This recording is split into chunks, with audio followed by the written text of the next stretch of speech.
অনেকজন মনে করছে নবীর বিবি সাহাবীরা ব্যবসা করে, সাহাবীর বিবিরা ব্যবসা করেছেন না করেননি? কথা বলে করেছে। কতদিন পর্যন্ত এটা জানতে হবে আপনাদের। অতদিন পর্যন্ত ব্যবসা করেছে। আরব দুনিয়ার বড় একজন ব্যবসায়ী ছিলেন আল্লাহর রাসূল সাল্লাল্লাহু আলাইহি সাল্লাম প্রথম বিবি হযরতে খাদিজাতুল কুবরা রাদিয়াল্লাহু তাআলা আনহা। কিন্তু অতদিন পর্যন্ত ব্যবসা করেছেন যতদিন পর্যন্ত পর্দা ফরজ হয়নি। যেদিন থেকে পর্দা ফরজ হয়েছে রওয়ায়েতে আছে একজন সাহাবী কিংবা নবীর বিবিরা পায়ের নখটা পর্যন্ত আর হুজরাখানা থেকে বার করেনি। জোরে বলুন সুবহানাল্লাহ। অথচ আজকে জানেন আমাদের ইসলাম ধ্বংসের মূল কারণ কি? আল্লামা ইকবাল লিখেছেন ইস ঘর কো আগ লাগি ঘর কি চিরাগ সে। মুসলমান তোমরা নিজেদের ঘরে নিজের আগুন ধরিয়েছো। যাদের কাছে ইলম আছে, কোরআন হাদিসের জ্ঞান আছে, আজকে কিছু শিক্ষিত লোক দুটো বাংলা চুটি বই পড়ে, বাংলা মানে কোরআন পড়ে নিজেকে পণ্ডিত ভেবে আলেমদের ভুল ধরছে এবং আমাদেরকে বলছে এরা ভুল পথে আছে। তার কারণ কি? মারাত্মক দিন।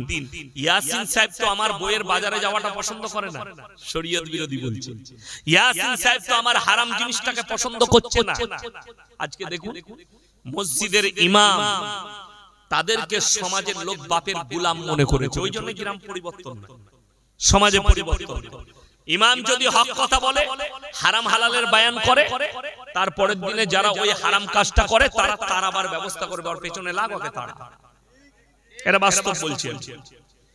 আজকে কিন্তু আমার চাকরি যাবার ভয় নাই। ভয় আছে? আমার ভয় নাই। গাড়ি রেডি আছে, যদি কমিটির লোক বলে হুজুর এত কড়া বক্তব্য দিবেন না, পয়সা ফেক তামাশা দেখ, গাড়ি চেপে পালাবো, কালকে যেখানে যাব আবার এই কথাই বলবো। আমার চাকরি যাবার ভয় নাই। আমি তোমার ইমাম নয়, আমি তোমার বক্তা, আমি সমাজের কওমের একজন খাদিম। আমি বুক ফুলিয়ে বলে যাচ্ছি, আজকে আমার ভাই কান খুলে শুনে নেন, সমাজে মুসলমানদের ঈমান ধ্বংস করার কয়েকটা পয়েন্ট বলে দিই। আজকে দেখতে পাচ্ছি জায়গায় জায়গায়, আপনারা তো অনেক দূরের কথা, আমাদের মতো মৌলবীরাও ওই খপ্পরে পড়ে গেছে। প্রমাণ আছে, আমার কাছে দলিল আছে। পশ্চিম বাংলার কয়েকটা মৌলবীর দলিল আছে। কি? বোর্ডে লেখা থাকছে ধর্ম যার যার, উৎসব সবার। পড়েননি? পেপারে পড়ছেন না পড়েননি? মোবাইলে পড়ছেন না পড়েননি? আল্লাহর কসম খেয়ে বলছি এই ভাষাটা কোরআন বিরোধী, আল্লাহ বিরোধী, রাসূল বিরোধী, শরীয়ত বিরোধী। যদি বলেন প্রমাণ, আমি এতগুলো প্রমাণ দেবো, তোমাকে ঢেকে দেব। যদি বলেন এতে তো সম্প্রীতি নষ্ট হবে, খুব ভালো করে বুঝবেন, আপনি সম্প্রীতিটাই নিতে পারেননি। আমার আল্লাহ যেটা দিয়েছেন, রাসূল যেটা দিয়েছেন, ওই সম্প্রীতি আপনি জানতে চাননি আপনার ইমামের কাছে, আলেমের কাছে, যার কারণে আপনি পাননি। আজকে সেদিনে দেখলাম, আমাকে একজন মোবাইলে পাঠিয়েছে, নামের আগে মুফতি দিয়ে আছে, বীরভূম ডিস্ট্রিক্টে বাড়ি। নামের আগে মুফতি, নামের শেষে পীর, তার শেষে কাসমি। কাসমি মানে যারা দেওবন্দ থেকে পাস করে তাকে কাসমি বলা হয়। তার শেষে পীর, তার শেষে কাসমি দিয়ে আছে। তিনি আবার জমিয়তের কি পদে আছে বীরভূম ডিস্ট্রিক্টে। তো তিনি স্টেজে গেছে। কোন স্টেজে? দীপাবলির উৎসবের স্টেজে। সেইখানে সমাজের লোককে বলছে আপনারা মায়ের আশীর্বাদ নেবেন, মায়ের আশীর্বাদে ভালো থাকুন, যারা এসছেন মায়ের আশীর্বাদ নিয়ে যাবেন। এই মৌলবীর ঈমান চলে গেছে, আল্লাহর কসমি কাফের হয়ে গেছে, একে কালমা পড়ে মুসলমান হতে হবে। ইয়াসিন ফতোয়া দিচ্ছে, যদি চ্যালেঞ্জ গ্রহণ করে কবে আমার সাথে লাইভে বসতে হবে, ফোনে কথা বলবো না, আমার সঙ্গে এক স্টেজে বসো, তুমি চলে এসো যে তোমার ঈমান যায়নি, আমি প্রমাণ করাচ্ছি। তার মধ্যে কোরআনের আয়াত শুনেলেন, লাউ কানা ফীহিমা আলিয়াতুন ইল্লাল্লাহু লাফাসাদাতা। কোরআন, আমি আল্লাহ ছাড়া পৃথিবীতে আর একটা যদি আল্লাহ হতো, পৃথিবীতে মারামারি আর বিভ্রাট সৃষ্টি হতো। আল্লাহ কজন? আরো জোরে বলুন, আল্লাহ একজন। তাহলে দেখুন, যারা বলছে সম্প্রীতি নষ্ট হবে, সেই মৌলবীকে বলবো যারা বলছেন ধর্ম যার যার উৎসব সবার, এই কথাটা আমি 1 মিনিটের লেগে মেনে নিলাম তোমার, তাহলে সেই নেতাদিকে বলবো, সেই মৌলবী মুফতিদিকে বলবো, ঈদের দিনে কুরবানির দিনে আমি একটা ষাঁড় জবাই করব, তোমার যত বন্ধু আছে দাওয়াত দাও, আমার বাড়িতে এক বাটি করে খেয়ে যাবে। উৎসব তো সবার, কথাটা বুঝতে পারেননি আমার? এই কথা যদি আমি বলি আমার অন্যায় হবে, কেন? কারুর ধর্মকে আঘাত করা হবে। ঠিক বললাম না ভুল বললাম? কোন অমুসলিম ভাইকে আপনি বলতে পারবেন উৎসব সবার যখন আমার ঘরে আয় কুরবানির দিনে? এটা বলা যাবে? যাবে না, তাকে আঘাত দেওয়া হবে। যদি এটা সত্য হয় যে আপনি কুরবানিতে পশু জবাই করেন, থানায় ইমামদিকে ডাকা হয়, হয় না? হয় না? ইমামদিকে, পঞ্চায়েত প্রধানকে, আপনার বিডিওকে কেন ডাকা হয়? এই জন্য আপনারা গিয়ে সম্প্রীতির বার্তা দিবেন। আপনারা পশু জবাই করলে লুকিয়ে করবেন, আপনার পাশের বাড়ির কোনো অমুসলিম ভাই যেন কষ্ট না পায়। হাদিস খুলেলেন, আল্লাহ রাসূল সাল্লাল্লাহু আলাইহি সাল্লাম হাদিস বর্ণনা করলেন, এ আমার সাহাবীরা শোনো, তোমরা মুমিন হতে পারবে না ততক্ষণ পর্যন্ত যতক্ষণ পর্যন্ত তোমার কাছ থেকে তোমার প্রতিবেশী সুরক্ষিত নয়, তাকে সুরক্ষা দিতে হবে। নাম্বার 2, রাসূল আকরাম সাল্লাল্লাহু আলাইহি সাল্লাম সম্প্রীতি কি বললেন শুনেলেন, যে হে আমার সাহাবীরা শোনো, তোমরা দেখো না তোমার বাড়ির পাশে কে বসবাস করছে, সে হিন্দু হোক, সে দলিত হোক, সে আদিবাসী হোক, সে খ্রিস্টান হোক, ক্ষুধার্ত হলে খাবার দাও, বস্ত্রহীন হলে বস্ত্র দাও, বিপদে পড়লে পাশে দাঁড়াও। এই শব্দটার মানে এটা নয় যে তার উৎসবে তুমি সেখানে দাঁড়াবে। আল্লাহর কাছে পৃথিবীতে যত বড় নিকৃষ্ট পাপ আছে তার মধ্যে সবথেকে বড় নিকৃষ্ট পাপের নাম হচ্ছে শিরকের পাপ। আল্লাহ ব্যতীত অপরকে বিশ্বাস করা। তাইলে বলুন তো, একটা মুসলমান কালী ঠাকুরের সামনে গিয়ে বলবে মায়ের আশীর্বাদ নাও, এটা বলা যাবে? আশীর্বাদ মানে হচ্ছে দোয়া, আশীর্বাদ মানে হচ্ছে তোমাকে ভালো মন্দ দেওয়া। ভালো মন্দের মালিক কে? আল্লাহ। মাটির মূর্তিটা কি করে হতে পারে? তাহলে সেই মৌলবীর ঈমান কি করে থাকবে? দলিল শুনেলেন আরো একটা, আমরা যে কুরবানি করি কার সুন্নাত? কথা বলে না? নবী ইব্রাহিম আলাইহিস সালাতু ওয়াস সালাম বিসমিল্লাহ, তিনার আব্বা জানের 3টে কাজ ছিল। কটা কাজ বললাম? 3টে জীবনে। 1 নম্বর মূর্তি তৈরি করা, 2 নম্বর মূর্তি বিক্রি করা, 3 নম্বর তার উপাসনা করা। এই 3টে কাজের কারণে কোরআনে আছে ইব্রাহিম আলাইহিস সালাতু ওয়াস সালাম নিজের আব্বাজানকে দাওয়াত দিলেন কি বলে? ইজ ক্বালা লিয়াবিহি ইয়া আবাতি লিমা তাবুদু মা লা ইয়াসমাউ ওয়া লা ইউবসিরু ওয়া লা ইউগনি আনকা শাইয়া। হে আমার আব্বাজান, আপনি কার উপাসনা করছেন? হাত পা নাড়তে পারে না, কথা বলতে পারে না, নিজস্ব কোনো ক্ষমতা নেই, আপনি তার উপাসনা করছেন, এটা শয়তানের রাস্তা। আপনি আমার আল্লাহকে বিশ্বাস করুন। আমার ভাই ইব্রাহিম নবী নিজের আব্বাজানকে দাওয়াত দিলেন যে যে নিজের হাত পা নাড়তে পারে না, কোনো কিছু করতে পারে না, তার কাছে কি করে চাইছে? এখন বর্তমানে ভারতবর্ষে 30 কোটি মুসলমান আছে। 30 কোটি, কত বললাম? 30। এই 30 কোটির ভেতরে 10 কোটি মুসলমান আছে কিনা সন্দেহ আছে। অনেক জনের ব্রেনে আঘাত লাগবে, কেন থাকবে না? কেন আছে?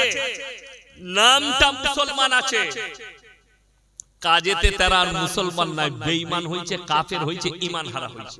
যদি বলেন দলিল, এই থানাটা কি থানা? শ্যামপুর থানা। শ্যামপুর থানায় এত দলিল দেব আপনাকে ঢেকে দিয়ে যাব। নাম্বার 1, ইসলামী শরীয়তের কথা বলছি। ইসলামী শরীয়তে মুসলমানের জন্য সুদ খাওয়া হারাম না হালাল? জোরে বলে হারাম। তাইলে এই শ্যামপুর থানায় একটাও মুসলমান সুদ খায় না? কথা বলে না? 20% ধরুন, 20%, 80টা বাদ দেন, আমি উল্টি দিলাম 20%। এখন সুদ খাওয়া যদি ইসলামে হারাম হয়, আপনি বলবেন কোরআনে কি আছে? কোরআন কি বলছে শুনেলেন? ওয়া হাল্লাল্লাহুল বাইয়া ওয়া হারামার রিবা। আমি সুদকে হারাম করেছি, ব্যবসাকে হালাল করেছি। রাসূলের হাদিস, কেউ যদি 1 টাকা সুদ খায় নিজের মায়ের সঙ্গে 36 বার জিনা করার সমান পাপ হবে। বলুন নাউজুবিল্লাহ। যে লোকটা সুদ খাচ্ছে, আল্লাহর রাসূল বললেন যে হারাম জেনে যে মুসলমান সুদ খায় সে যেন আল্লাহর সঙ্গে যুদ্ধ ঘোষণা করলো, রাসূলের সঙ্গে যুদ্ধ ঘোষণা করলো। আচ্ছা বলুন, আল্লাহর নবী এবং আল্লাহর সঙ্গে কেউ যদি যুদ্ধ ঘোষণা করে সে মুসলমান থাকতে পারে? কথা বলেন, সে মুমিন থাকতে পারে? পারে না। দুঃখটা ওইটাই, জিন্দেগি ভোর সুদ খাচ্ছে। নাম্বার 2, মদ খাওয়া হারাম না হালাল? হারাম। এই বোতলে যদি মদ থাকে এটাকে স্পর্শ করা হারাম আপনার জন্য, স্পর্শ করা। আমি শ্যামপুর থানায় দেখিয়ে দেবো মুসলমান মদ পান করছে, মুসলমান মদ বিক্রিও করছে। ঠিক বললাম না?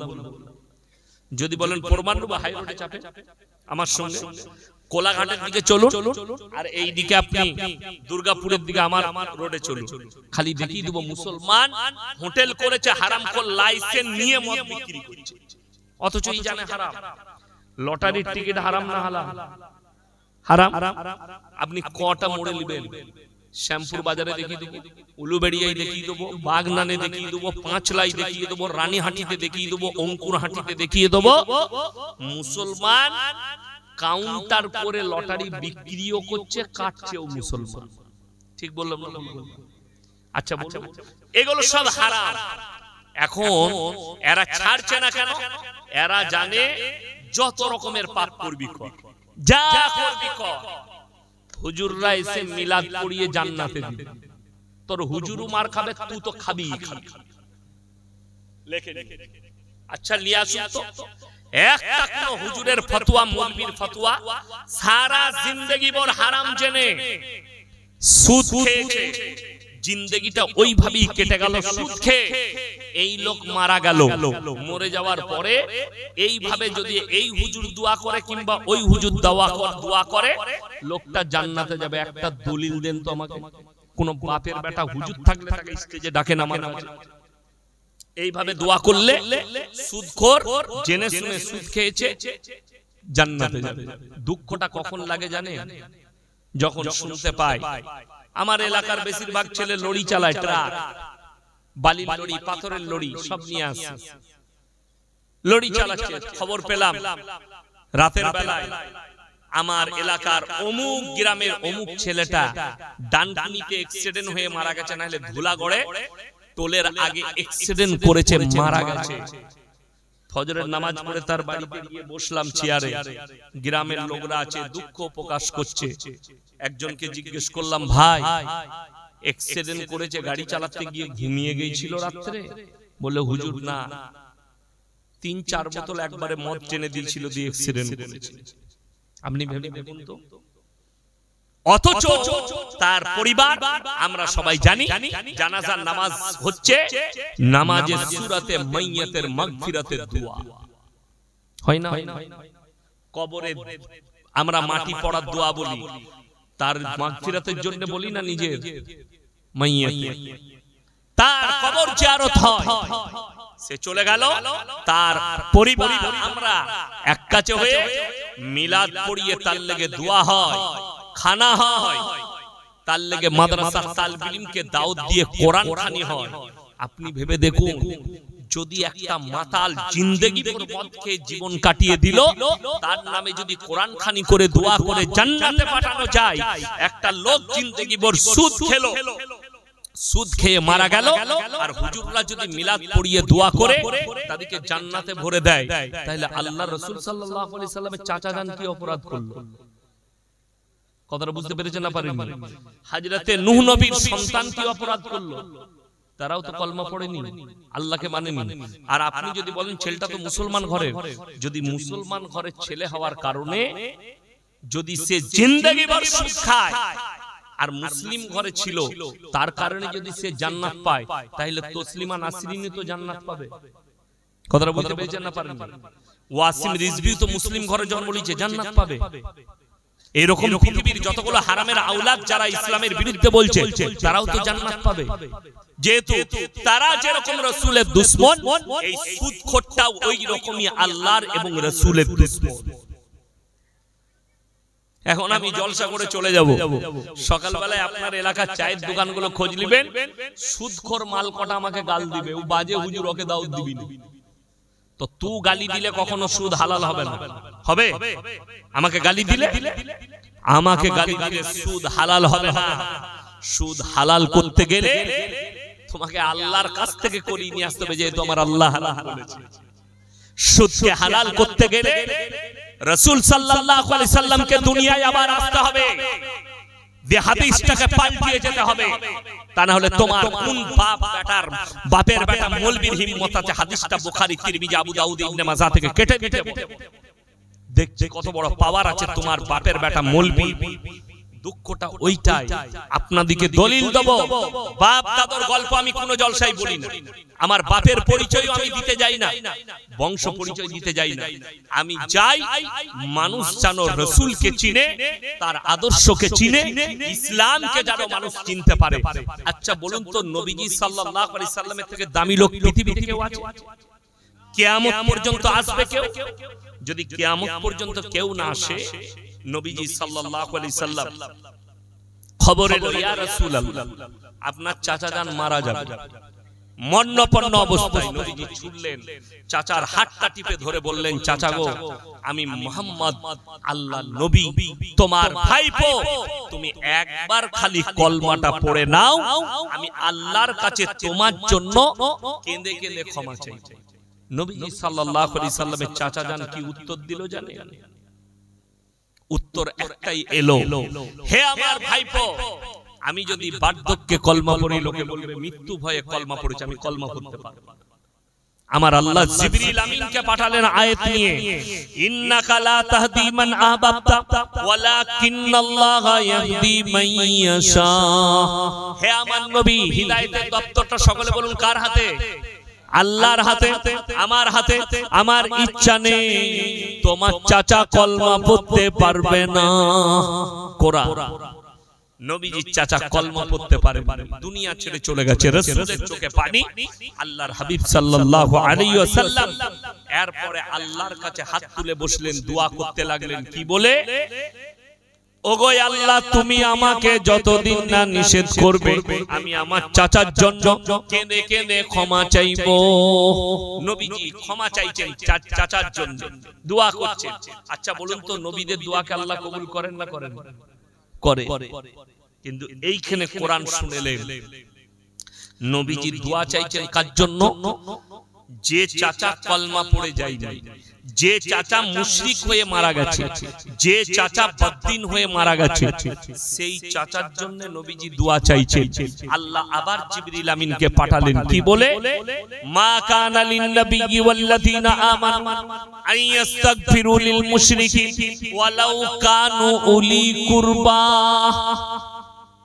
হে আমার নবী, তাদের জন্য উচিত হবে না কোন মুসলমানের জন্য যারা মুশরিক হয়ে বেঈমান কাফের হয়ে মারা গেছে, তাদের জন্য দোয়া করা, যদিও সে তোমাদের নিকটতম আত্মীয় হয়। নবীজিকে আল্লাহ নিষেধ করে দিলেন, নবীজির হাত নেমে গেল, দোয়া বন্ধ হয়ে গেল, চাচার জন্য দোয়া করতে পাইনি। আর ইয়াসিন কোন ক্ষেতের মুলি? আমাকে দেশি মুরগি পরোটা খাইয়া 10,000 টাকা দিয়ে তোমার বাপের মিলাদ পড়িয়ে আমি তোমার বাপ জিন্দেগি ভর সুদের উপরে জীবন কাটিয়ে জান্নাতে পাঠাই। আজকে কষ্টটা কোথায় জানে? আমাদের সমাজে আজকে নাস্তিকেরও জানাজার নামাজ হয় না, হয় না।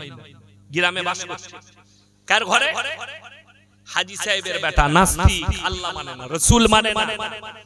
মাসলা শুনলেন, যদি সমাজে প্রকাশ পেয়ে যায়, হাজী সাহেবের বেটা হোক, হুজুরের বেটা হোক, আলেমের বেটা হোক, সাধারণের বেটা হোক, সে যদি প্রকাশ পেয়ে যায় এই ছেলেটা নাস্তিক, সে বসবাস করছে মুসলিম ঘরে, তার মা তাহাজ্জুদ গুজার, তার বাপ তাহাজ্জুদ গুজার, সে মুসলিম ঘরে বসবাস করছে, অথচ সে আল্লাহ মানে না, রাসূল মানে না, নাস্তিক, ধর্মে বিশ্বাসী নয়, এই ব্যক্তি যদি মারা যায় তার আর জানাজার নামাজও পড়া যাবে না, কবরস্থানে তার দাফন করা যাবে না।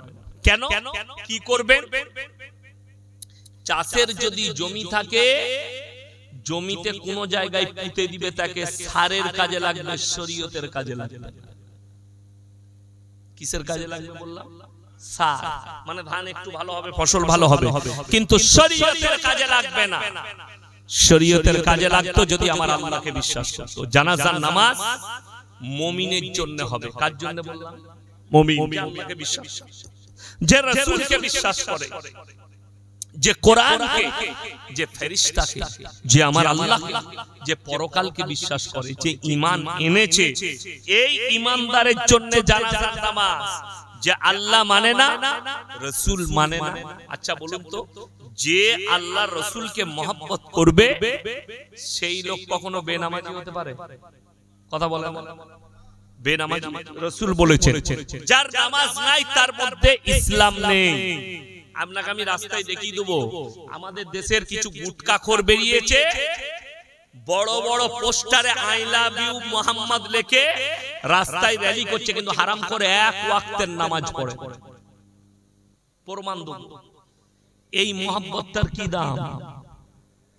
ফেসবুকে আপনাকে দেখিয়ে দেব, মুসলিম যুবকরা ফেসবুকে লিখছে কি জানে, আমাদের বাবরি মসজিদ চলে গেল, বুকটা ফেটে যাচ্ছে। তুই কাঁদছিস বাবরি মসজিদের জন্য, আর তোর মসজিদ কাঁদছে তোর জন্য, তুই জীবনে নিজের গ্রামের মসজিদে নামাজ পড়তে যাস না। দুঃখটা বুঝতে পেরেছে? তাহলে এই দুঃখর দাম কি আছে আল্লাহর কাছে?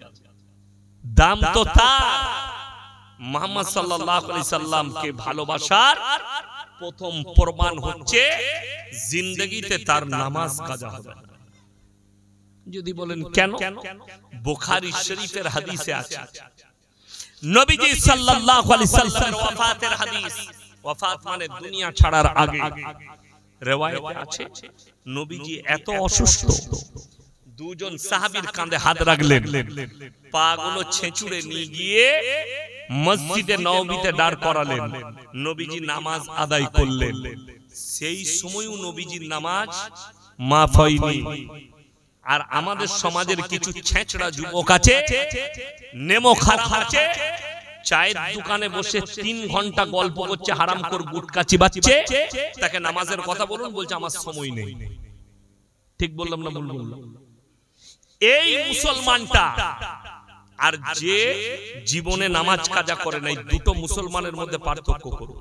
আমাদের দেশে আবার অনেক গুটকাখোর আছে, চায়ের দোকানে বসে কি বলে জানেন, নামাজ না পড়তে পারি, গ্রামে আমার ঈমানটা ঠিক আছে।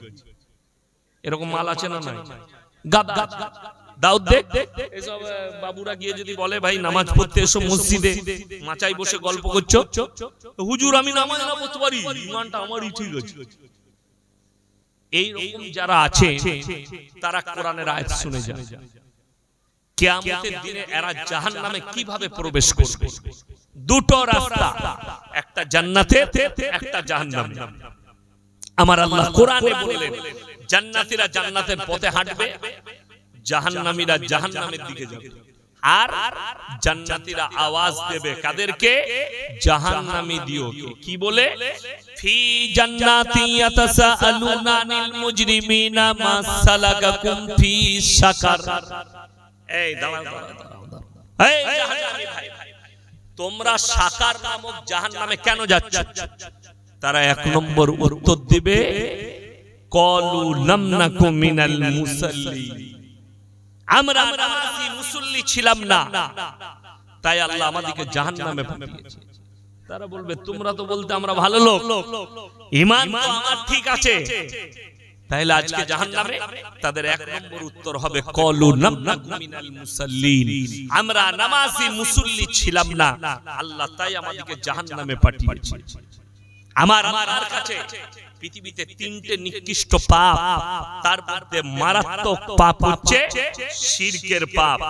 আল্লাহ ছাড়া কাউকে ভালো মন্দের মালিক মনে করা, আল্লাহ ছাড়া কেউ কিছু দিতে পারে এইটা ভাবা। আপনারা ইমানদারির সঙ্গে বলবেন, আমি ইয়াসিন এখন বেঁচে আছি, কথা বলছি না বলি, আমার কাছে যদি বাবু বলে হুজুর 100 টাকা দেন, পকেট থেকে বার করে দিতে পারবো না? কথা বলে না কেন? পারবো। আচ্ছা, আমি যদি এখনই মারা যাই আর ই যদি আমার কাছে টাকা চাই, দিতে পারবো? জোরে বলে পারবো না। তাইলে ভেবে দেখুন, আমি বেঁচে আছি, টাকা চাইলে দিতে পারবো, কিছু চাইলে আমি দিতে পারবো, আমার কাছে যেটা সম্ভব হবে আমি দিতে পারবো। মরে গেলে কোনো কিছু দিবার ক্ষমতা যদি না থাকে, তাহলে তুমি মাজারে গিয়ে ভালো মন্দ কি করে চাইছো? মাজারে গিয়ে কি করে ছেলে চাইছো? গাছতলায় গিয়ে কি করে ছেলে চাইছো? আমি এটা বুঝাতে চাইছি, আমি বেঁচে থাকতে যদি দিতে পারি, আর মরে যাওয়ার পরে আমি ইয়াসিন যদি না দিতে পারি, আমি মরে গেলে আমার কবরে কি করে ভালো মন্দ চাইবে? সূক্ষ্মভাবে বুঝাচ্ছি, যদি আপনার বুদ্ধি থাকে, বিবেক থাকে, বুঝতে পেরে যাবেন। অনেকজন মনে করে এটা পীর বিরোধী বলবে, আমি পীর বিরোধী না, আমি সিস্টেম বিরোধী। পীর বিরোধী আমি নয়। আমার 1.5 লাখ বয়ান ছুটছে, একটা বয়ান বার করুন যেখানে খাজা মঈনুদ্দিন চিশতি রাহমাতুল্লাহ আলাইহির বিরুদ্ধে বলেছি। একটা বয়ান বার করুন বড় পীর আব্দুল কাদের জিলানী রাহমাতুল্লাহ আলাইহির বিরুদ্ধে বলেছি। একটা বয়ান বার করুন দাদা হুজুর পীর কেবলা রাহমাতুল্লাহ আলাইহির বিরুদ্ধে বলেছি। আমি জিন্দেগিতে আর কথা রাখবো না সমাজের বুকে। কিন্তু হ্যাঁ, তার যারা চেলা চম্পট, তাদের নাম ভাঙিয়ে যারা মিথ্যাচার করছে, আমি তাদের বিরুদ্ধে।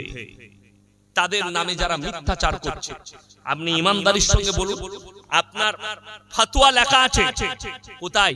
ফুরফুরায় যান সকালবেলায়, মেয়েদের মাজারে যাওয়া হারাম, এটা দাদা হুজুর পীর কেবলা রাহমাতুল্লাহ আলাইহির ফতোয়া। ঠিক বললাম না? বললাম। যারা জানে তারা জানে। 21, 22, 23 3 দিন হয় ইসালে সওয়াব। আচ্ছা, ওখানে মহিলারা যেতে পায়? কঠোর ভাবে নিষিদ্ধ থাকে। কেন? এটা দাদা হুজুর পীর কেবলা রাহমাতুল্লাহ আলাইহির ওসিয়ত ফতোয়া। মেয়েদের মাজারে যাওয়া হারাম। দুঃখ লাগে, হাওড়া হুগলি 224 পরগনা মেদিনীপুরের লোক বলে দাদা হুজুরকে ভালোবাসি, অথচ বাস ভাড়া করে নিজের বউকে নিয়ে আজমিরে চলে যাচ্ছে, খাজা বাবার মাজারে গিয়ে সিজদা দিয়ে আসছে। তোর থেকে বড় দাদা হুজুরের দুশমন আর পৃথিবীতে কেউ হতে পারে না। আমার কাছে শুনে যান, এই কথা কেউ কাটতে পারবে না। 3টে জায়গা নেকির উদ্দেশ্য ছাড়া সফর করা যাবে না। কটা জায়গা? 3টে। নাম্বার 1 মক্কা, কাবা ঘর। কাবা ঘর যদি আপনি নিয়ত করেন আমি উমরায় যাব, কিংবা এমনি যদি বলেন আমি নামাজ পড়তে যাব, নিয়ত করা মাত্র নেকি পাবেন। জোরে বলুন সুবহানাল্লাহ। সেখানে গিয়ে যদি 1 রাকাত নামাজ পড়ে 1 লাখ রাকাত নামাজের নেকি পাবেন। জোরে বলুন সুবহানাল্লাহ। নাম্বার 2 মদিনা মুনওয়ারা, সেখানে যদি যান 1 রাকাত নামাজ পড়লে 50,000 রাকাত নামাজের নেকি পাবেন। নাম্বার 3 বাইতুল মাকদাস, যেটাকে আল আকসা বলা হচ্ছে, প্রথম কাবা, সেইখানে যদি কেউ যায় আর 1 রাকাত নামাজ পড়ে 25,000 রাকাত নামাজের নেকি পাবে। তাছাড়া কেউ যদি বলে যে আমি গিয়ে ফুরফুরায় যদি নামাজ পড়ি আমি নেকি পাবো, জান্নাতে যাব, শরীয়ত বিরোধী কথা। আপনি যদি বলেন আজমিরে, আপনি গেছেন কোথায়? কোন হুজুরের সঙ্গে দেখা করতে গেছেন, জলসার দাওয়াত দিতে গেছেন, আপনি দেখলেন এখানে এত বড় আল্লাহ ওয়ালা দাদা হুজুরের কবর আছে, আপনি গিয়ে জিয়ারত করলেন। কবর জিয়ারত করা সুন্নাত, তাতে বাপের করুন, মায়ের করুন, আত্মীয় স্বজনের করুন, কবর জিয়ারত করা সুন্নাত। আজকে বড় কষ্ট লাগে। দেখুন, ভেবে একটা জিনিস, আমি এই ফুরফুরায় 3 দিন ইসালে সব হয়, মেয়েরা যেতে পাই না। বাকি ভারতে আপনি চলুন, পাথরচাবড়ি বলে বীরভূমে একটা দাতা বাবার মাজার আছে।